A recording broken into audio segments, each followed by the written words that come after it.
Hey guys, my name is Nina Means, Director for Austin Community College Fashion Incubator, and we are here for ACCFI Presents. I'm here with Chaka Mahone. He is the Creative Director and Designer of NefrFreshr. He is a part of the first cohort of our Designer-in-Residence program here at ACC Fashion Incubator, and he is an artist, musician, and creative talent that we're really excited to get a chance to introduce you to today. So welcome, Chaka. So nice to have you. Yo, what's up? Thank you for having me. It's good to be here. I'm at Big Medium right now. And in the background, you see the work of Federico Archuleta, who's a local Texas legend in terms of like urban art and street art and just art in general. So I'm glad to be here. Excellent. It's actually an amazing backdrop. I love that. I've got to get over to Big Medium. I haven't been over there in some time. Yeah. It's a beautiful exhibit. He's got a piece you can't see of Billie Holiday, and I'm not sure who these revolutionary folks are right here. I think that's Zapata and I'm not sure the name of this woman right here, but it's really great. He's got a piece Louis Armstrong piece. So it's you should check it out. It's on Springdale Road, Big Medium. Come and see his work. Okay, yeah, we'll have to get over there and check it out. I actually think this is a perfect backdrop for our conversation today because I feel like this really starts the story a bit with just your own personal journey as an artist, a musician, and now a designer. And so I'd love to kind of get a chance to share with, our audience a little bit more about, really how you got your start and, how you kind of moved yourself through these various parts of your artistic expression? I mean, I think the main thing for me is I never separate any of it. It's all like me expressing myself, and I have to do that in various ways. So I wish if I had gotten home, I got to show you. I'm gonna take a picture and send it to you. But like, I found when I went home a few years ago, I found this hat that I made, and it was a drawing of MC Hammer that had done in pencil on some like loose leaf paper that had glued onto this like army hat, and I had written stuff on it. And I've just always been creating stuff. I've just always been expressing myself. Like I liked MC Hammer at that time, so I took a hat, and you know what I'm saying. Yeah. I've just always been. I used to make I would find a button and like put something over it and like my own design over it and put it on a shirt or whatever. At the same time, I would be doing that. I'd be playing basketball. I would be, I was a student council type of person. Yeah, I was doing all these things as a youth, really interested in community. I was, working with young people like in like the like 4-year-old and 5-year-old when I was like 13 and 12. Like, I was always been doing all these things at once. Music was something I listened to, something I danced to, and then it became something that I started to create on myself. And it's just a way to express myself. And I'm someone that's constantly like, I'm constantly inspired to express myself. Yeah. So a lot of the ideas that people see, now were written down 8 years ago, 9 years ago, 10 years ago. Wow. I'm just getting to them now. Like even NefrFreshr is something that, started years and years ago. Like you could even go back to that hat that I made as a kid, just like taking clothes and putting my print on it, putting myself on it. So it became more of a formalized thing. NefrFreshr became more of a formalized thing when in 2017. Yeah. I was painting on clothes. I was like, when I had, less money, I would buy a shirt at Hobby Lobby and just, paint a little portrait or do a little design and like give those as gifts for people. And then, it would bring so much joy to them. They would, be so happy about it. Or I would just do it to my own clothes. Like I couldn't buy new clothes. So like I would just, refresh the stuff that I had, my wardrobe that I had. And people would stop me in the street and be like, "What's that? Who's that? What is that?" I'm like, "It's me. Yeah, I just, I did this. I was, sitting on my couch. I just did this." And after a while, it's kind of like I need to figure out a channel for this. So NefrFreshr was born out of that. It was like I'm getting all this input from people saying that they like my style, they like what I'm doing. I have to create a channel for that so that people can bring it home. I love that. I love that. I think that what's so powerful with like really strong concept and strong design is that it flows from a really natural place for you. I mean, I see like it's kind of born out of necessity. It's born out of creativity. It's born out of, community and connection. One of the things that really stood out to me about your brand was all of the fine art that you worked into your collection. Can you tell me a little bit about the fine art and like what was the inspiration for a lot of that you created? Yeah, I mean, again, like so. Some of like my most popular pieces from NefrFreshr are designs of brothers that I designed. I I literally got into an argument with my wife one day, and it was one of those arguments where it's like, okay, I just need enough space. I need to get out the house. I need to go for a walk. This is gonna blow over. We just need space. Type of arguments that all relation you have in every relationship. Um, and so I did that. I was just like, you know what? All right. I'm out. I went for my walk, and I found this like pile of wood, just like outside of someone's house. So I went back to my house. We had a wheelbarrow. I got the wheelbarrow. I stacked all that stuff, and I brought it home. And so I painted each of those characters that you find on the shirts, and there's some that aren't included that I haven't included in the design. I include the 4 or 5. I don't know if it's 5 or 4, but the ones that had the most resonance with people when I display them, like because I have my own art shows and things like that. But I literally over time, over like a 2-year period, painted all these brothers as like kind of solace for myself. Mm. It was like people I needed in my life. Mm-hmm. Or it was like moments of my life. So there's a character where I call it high low, where he's got this cut that it's a high top fade that we used to rock back in the day. I remember. Yeah. So it's like either a piece of me, or it's like it's all a piece of me. It's like they were kind of like therapy for me. Like, so painting them was part of like something that I needed for myself at that time. And again, it's sort of like a 2-year period. It didn't just like happen. I started painting one, and then before I knew it, I was like, okay, I'm gonna paint all of these pieces of wood. However many I have, these are gonna be my brothers. And so the collection is called Brothers, and I've sold about half of them. And so like it's kind of like they're not home anymore. Like it's like they're out there now. It's like it's kind of hard, because they were like, but people wanted them. So like I've actually sold that physical paintings that are like one of a kind paintings on this wood that I found. And so a lot of the paintings that I do in the fine art is on wood now, because it was such a part of my development and just such a part of my expression. So like I just feel comfort in that for whatever reason. So Yeah. whenever I'm walking around, I'm looking for wood, or like stuff that I can find and repurpose and stuff like that.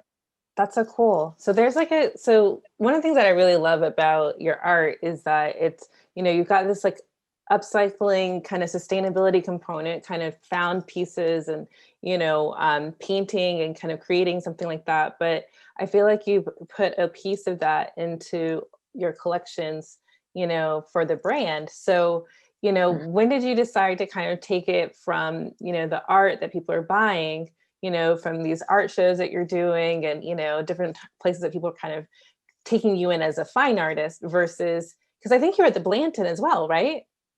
Yeah, the blend happened after. So I decided to kind of do them both at once. So I had been part of art shows in the past. Maybe I put up a piece or 2 pieces or something like that.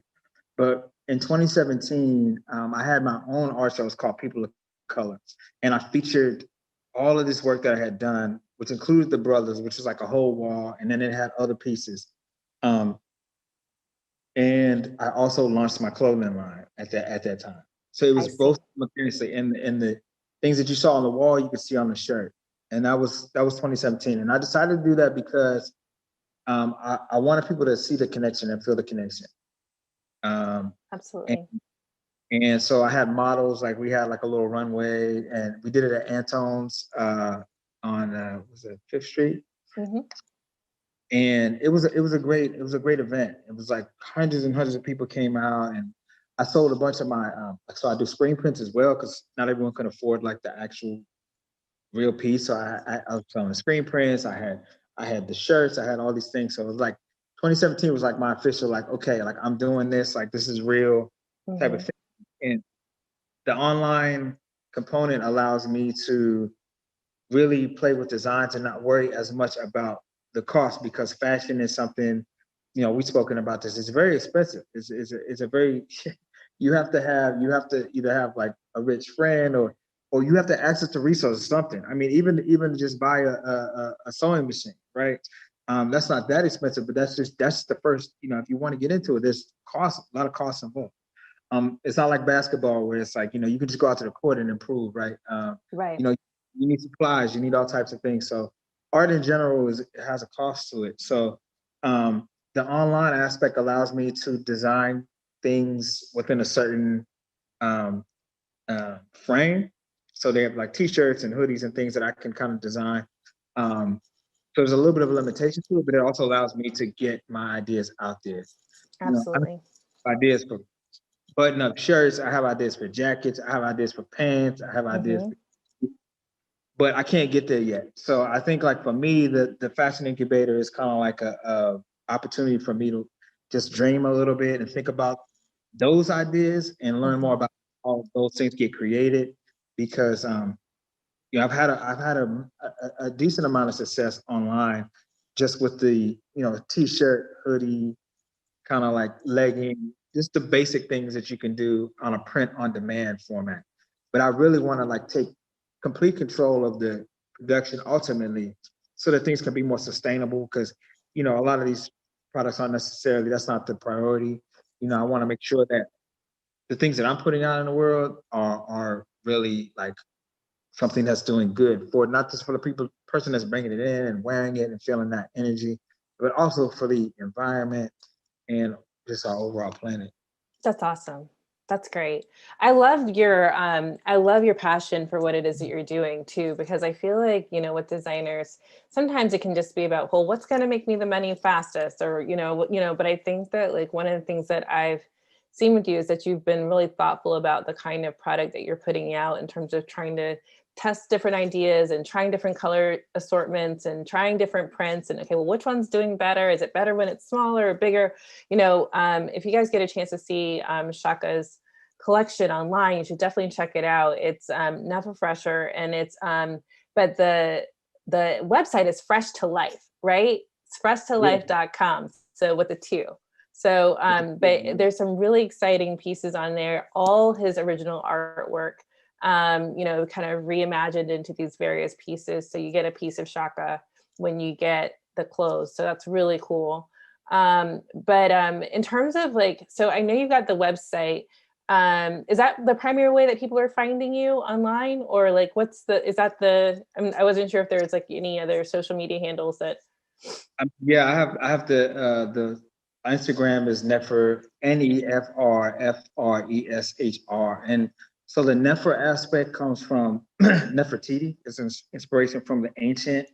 I get a lot of inspiration from nature and old ways, older traditions, particularly traditions that are coming from Africa.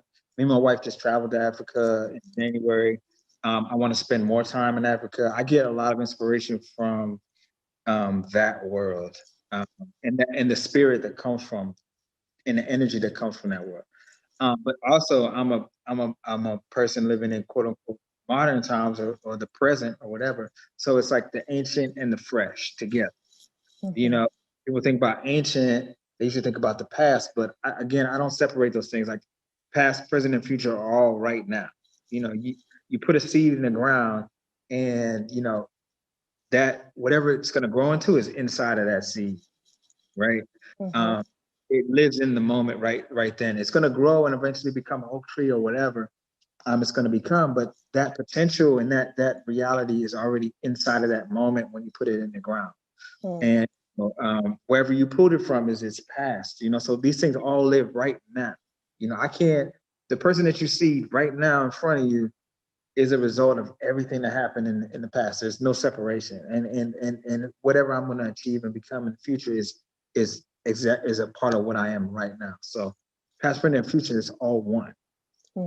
That's really exciting. I think that, like, whenever you think about, one of the things that I really appreciate about you as a designer, but I think a lot of the designers here is that, you know, you guys bring such a unique perspective to the way that you see what it is that you offer, not just to, as at the Fashion Incubator, we're really excited to have you, but really what you're offering to the world. You know, I mean, it's really about how you're, gathering all of that inspiration, and pushing it out. Like I really see so much of that like strong connection from, you know, uh, the Nefertiti symbolism and like, all of those various symbolism, that you can kind of see from various pieces that you've done.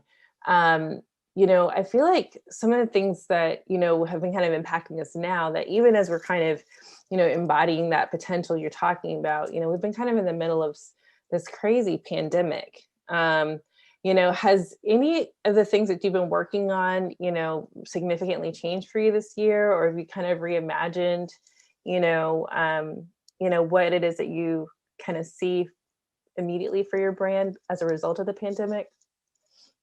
I think honestly, it's been the pandemic has been a blessing for me personally, to be able to focus more on things like the fashion. I mean, like, because I'm doing so many things at once. I think not having to be out as much and not having to be doing so much moving around has allowed me to be at home and think more about some of the ideas that I've had in my notebooks and things that I've been thinking about and things that I've been, dreaming about. So I think for me personally, because I think we were all in a sense ready to be online, whether that's good or bad, I think we're gonna figure that out moving forward. Like what we've lost from all this isolation or all this distancing that we've been doing.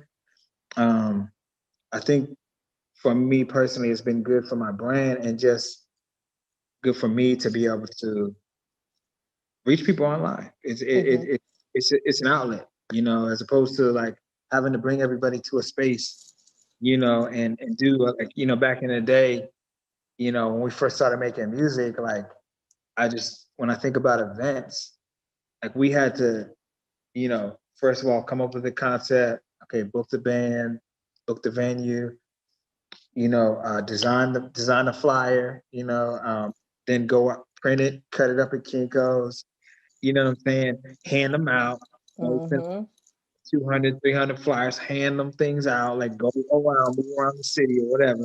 Yeah. And then we'll be like, stapling the posters on poles. You know what I mean? It was like we did all of that for the same amount that I could do it, just like putting an event up online and just like sharing it through social media. Like you kind of you get it's like that's powerful. It's like I think about all of the labor and all of the effort that went into making people aware of what I was doing like 10 years ago or more than that. It's incredible. But also, it's also a lot of people doing it, so it's a saturation. So you have to figure out what makes you unique, because if it's easier, of course, more people are doing it. So Right. that's a Absolutely. challenge. I think that's what I'm working on now with the incubator. I think that's the incubator's helping me think about more. It's just my story. That's what I've Mhm. like covered in the last month and a half since we've been doing the classes. Is like just thinking about my story and how to tell that story. Because there's already awareness about the brand, but what makes me unique? What makes what I offer unique? So that's kind of what I'm excited to delve deeper into. Absolutely. I'm curious to know. I know that you've been working a lot with Edward Jones. He's our one of our advisory board members, and so I'm a little, if I were a fly on the wall, I'd be like, "What are they talking about?" Because I know he's a great mind. You've got a great mind. He really believes in your brand. Yeah. So for those of you guys who don't know, Edward is on our advisory board. He's the previous president at Calvin Klein and Esprit, has executive vice president at Perry Ellis, but he's also mentoring Chaka, and so I'm really curious to see, because he was so during the process of you going through long application process. Long. Long. We know that was long. You stood out to him, you know, early on, and he really believes in you. And so I was just curious to see like how, you know, that dynamic was going, and, you know, what the benefits were there for the mentorship. I mean, I can't I can't even put that into words, because for me personally, like, I might get a little emotional, but I think mentorship is something that's really hard to find. I'm like real authentic mentorship where there's an authentic interest and concern about your development. And so, you know, when you can find somebody that's like that, it's like, it's really powerful and it inspires you. Um, and so that's always been, I feel like, a challenge for me, you know, of finding people that really want to support and help. Um, you know, I've always been someone with tons of ideas and tons of passion and tons of energy, but, you know, a mentor is somebody that witnesses you, observes you, and then gives you guidance based on what they're observing and what they're witnessing. But they're witnessing and observing from a place of authentic appreciation. And so that's what I feel like I'm getting from Ed, is there's an authentic appreciation, even though like he's accomplished, he doesn't have to be doing this. He could be, you know, he's retired, he could be doing whatever, but he's taking the time to sit down with me. He's obviously taking time outside of our time. He's looking at what I'm doing. When I talk to him, he knows about certain things. I mean, we're friends on Facebook. He already knows about it. I start talking about it. He's like, oh yeah, I saw that. You know, so that to me is like it's priceless. You know, to have someone that's genuinely observing you and witnessing and seeing what you're doing, not just from a perspective of critique, but from a perspective of like appreciation. And it's that balanced approach, which, you know, it just gives you so much, and it accelerates the process. I can tell you, like, I'm someone that doesn't need a lot of external validation to create, right? But I am someone that, you know, it needs an incubation, it needs a mentor, it needs that fine direction, you know, to what I'm doing, like so much more powerful, right? Yeah. And, you know, someone like Ed in this program is something that I've, you know, literally been praying for, you know, in terms of just like, help me figure this out. You know, like I know like I'm getting all this feedback from people. I'm not making it up. I'm not doing this because like this is some ego thing, or, you know, this is like literally people are like asking me for what I do. How do I just do this in a way that is gonna be more, you know, expand it? How do I expand it? And then through that, how do I, you know, build community and help people? Because like going back to the last things you're saying, a pandemic has been a positive thing for me as someone that's very self-reflective, and but for a lot of people, it's been very hard, and people feel isolated. They feel depression, anxiety. A lot of the words that get thrown around is uncertainty. But, you know, I think community is needed. And so I think one of the things that people feel from what I create and what I do is a sense of belonging. And so I don't take that lightly. And I'm not necessarily creating pieces to, you know, capitalize on the fact that people like, you know, need to feel community, but it's like there's a genuine connection that people have through the wearing of these clothes. And that's like I can't downplay that. Like it may sound weird to people, like, you know what I'm saying? But fashion, what do we call fashion? Whatever you put on is a reflection of what's inside of you, right? And sometimes we have to put things on that are like a uniform that don't really represent us. And it's just to just live our daily lives, to survive. Maybe we gotta put on a khaki suit and go to the construction site, and we gotta put on a button-up shirt and a tie or whatever. But the opportunity for people to put on something that they really resonate with, that is that's not something to take for granted. You go to different tribes in Africa, or you go to indigenous throughout the world, there are colors that they have, and there are certain beads and things that they wear that they put on that gives them a sense of meaning, that gives them a sense of place and purpose. And not to get too deep, but I really do feel like that's what this line does for people. That's what this, when people put it on, it gives them a sense of place, it gives them a sense of purpose, it gives them a good feeling, and I don't want to take that for granted. I hear you. I don't think that that's too deep at all. Honestly, I mean, it's probably like more than what people say, but I feel like you put words on what people feel all the time. And I think that's why the brand connects so well with the people who keep coming back to purchase from you again and again, buying it for their family members. I remember you were telling us about how, sometimes people are coming and they're like, buy one for me, buy one for you, buy one for this one, buy one for my, for my cousin, and so it does, it creates a sense of connection and community. And you're absolutely right. I mean, or I completely agree with you that fashion is really about a reflection of how we feel inside. And sometimes we are discovering that and finding things that resonate with that. And we need another brand to help us tell the story from someone who's creatively, has really good communication skills to help us connect to those things that are on the inside. So, I feel like, from your work as an artist to what you've done with Riders Against the Storm, with your label, with your band, to what you're doing with fashion, it's clear to see that you're clearly communicating. You're communicating through a variety of mediums to people who really want to feel connected in a community.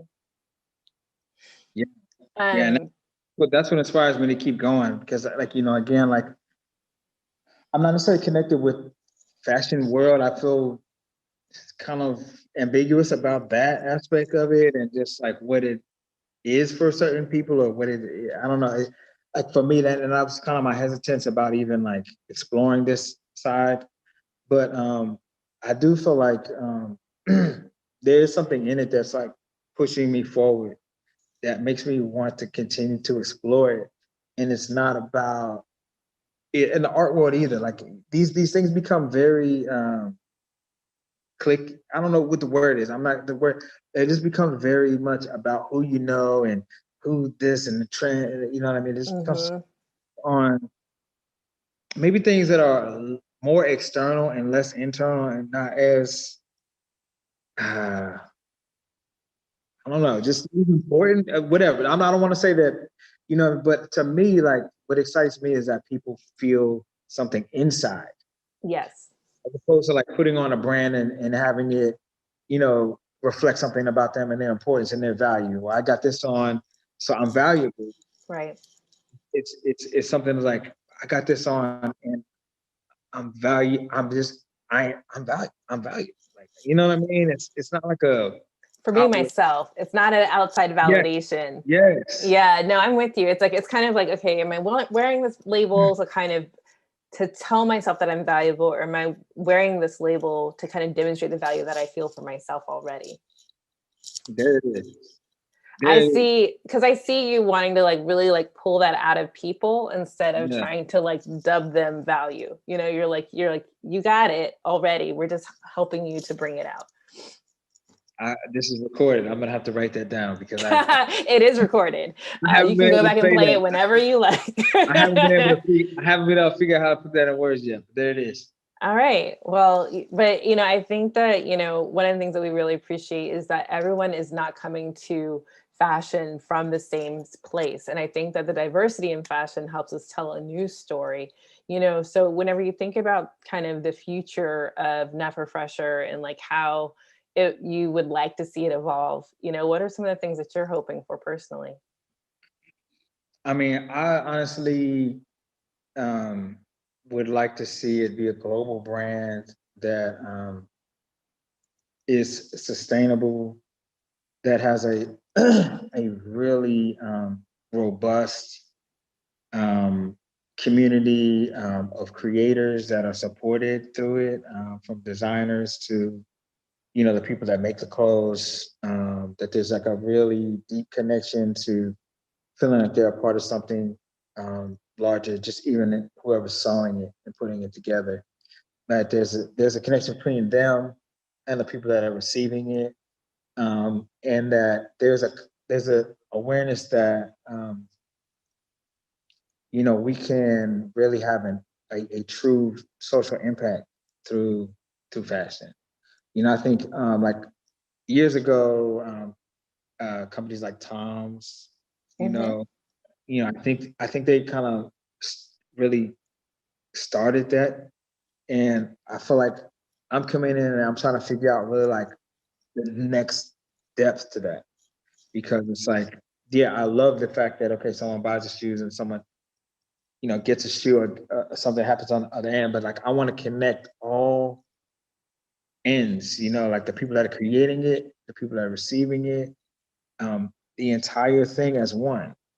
And everyone have appreciation for it and everyone to feel connection through that process of the creation. Like if I'm sewing this, like I know that like someone on the end is getting this and I feel connection to them, and even have a way where there's opportunities for that connection to occur, whether that's through celebrations or I don't know what, but you know Yeah. what I mean? Yeah. I want everyone to feel good about what they're involved in. Like, you know, there's not where it's like, oh, it just happened somewhere out there in Bangladesh or something like that. And it's like a complete disconnection. I just go to the store and I buy it. Kind of like our food. It's like, you know, it's like, you know, you go to the grocery store, that's where the food is, but people don't know how to plant seeds and don't know, you know, where it really comes from, right? So it's a Right. disconnection. So like ultimately like a really super like connected community, and Cool. that is, you know, sustainable, that is also helping other communities become sustainable, that's having a strong social impact, and that's, you know, ultimately just like lifting people's spirits. That's awesome. That's awesome. I can't wait to see the brand really take off. Like I've got so many ideas for you. I was like, okay, we're gonna do this. We got to expand this. We're gonna build this. I can't even tell you. I was just like, dude, let me just show you how between Ed and our team, like seriously, we really believe in you as a designer. We wouldn't have invested the time and the energy if we didn't. We really see so much potential, with, just expanding your brand across art, music, and fashion, and Yep. how synergistic that can be, and Mhm. really kind of bringing value to the community, kind of creating that social impact. And, I think you'll see your vision come to be. I think you'll really see that happen. So we can't wait to help you push it into the next, Oh to man, the I'm next space. excited. I'm really good, happy for the pace. I wasn't sure if I was going to be like overwhelmed. Or, you know, I like how Michelle is leading the classes, and it's kind of like it's Good. it's the right amount of like you need to do this, but also like, you know, it's on you. Like at the end of the day, like, you know, these assignments are for you. You do them at the level that you need to do them at. You know, you can get a lot out of this, you can get a little out of this, but I really appreciate that because it kind of took the any type. I don't really put pressure on myself like that, but it took any type of weight off of it and just really made it about like, this is on you. Like, you know, like we're here. You know, you do the assignments, you're gonna learn. You know, whatever level you do them at, but it's really I don't know. It's just encouraging, and you know, having the mentor there, and just being able to run, you know, things and hear what other people are going through and what they're learning has been amazing. So That's I just great. what I'm excited about, I don't know, the design aspect is like something that I'm like, Oh man, yeah. man. It's coming. It's coming. There's so much more. So we've got a lot more in store for you guys, and I'm really glad that you're able to join me here. I think we're pretty much up with time, so it Cool. always goes by so quickly. Thanks for joining me to get to know you better and to introduce you to our ACC world. Thank you, ACC World. I really appreciate what you're doing for me as a creative. You're making a difference by investing in someone like me that like wants to make a difference. So I appreciate whoever was responsible for putting this together, hiring Nina, creating the space, doing everything that's happening, because I know it took a lot. I know it took a lot of time. I know it took a lot of resources, a lot of energy, and I don't take any of that for granted. So thank you so much. Well, thank you. Well, it's a pleasure, and we can't wait to see all that's created out of your brand. So, guys, that's all we have here for today. This has been ACCFI Presents. Again, my name is Nina Means, Director for the Austin Community College Fashion Incubator. We've had the privilege of getting a chance to meet and get to know designer and creative director Chaka Mahone of NefrFreshr. And we'll provide all the links to his content and his brand on the YouTube channel. So feel free to check back to get a chance to check out his line. So that's it. That's all we've got for today. Thanks.